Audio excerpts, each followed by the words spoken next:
OK, some of the headlines then from testing, just to pick out. On the third day of testing, Sergio Perez going quicker than last year's pole position. Max Verstappen, frankly, the Red Bulls looked like they were cruising. But you look at Aston Martin and Fernando Alonso and the long run pace, that looks very strong. And McLaren, about a second, it would seem, off the midfield pack. Obviously, we don't know engine modes. We don't know fuel loads. What were your take-homes from it, Martin?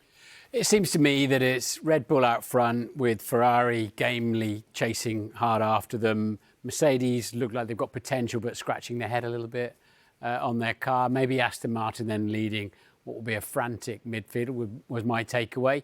But it is one test at one warm track with quite an aggressive asphalt on it and a track that demands more of the rear tyres than some other circuits. So we can't judge the whole season on that, and we have to wait and see. So as ever, we caveat it with the fact it is just testing, Karun.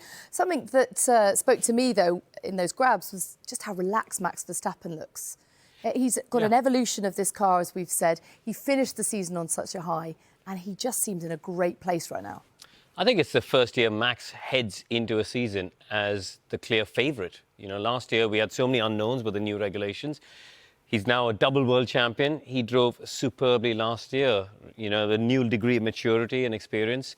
And I think he's taken up that mantle, hasn't he, as the favourite going into this year.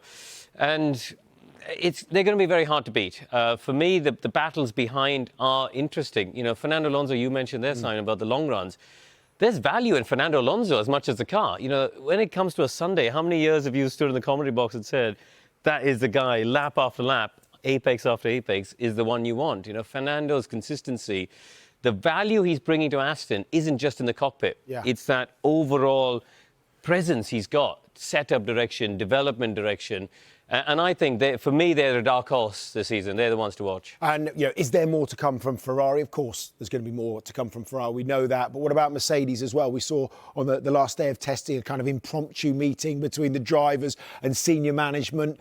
I've never seen Lewis Hamilton. We saw him pre-season looking physically stronger, more motivated, determined to try and get that 8th title. What do you think, Damon? I think, unfortunately, he can be as fit as he likes, but if the car can't deliver the performance, then he's going to be up against it. And you could see from that interview, you know, compared to what Max's demeanour, I mean, Max could scarcely conceal his delight with the car, and Lewis looked a little bit furrowed brow.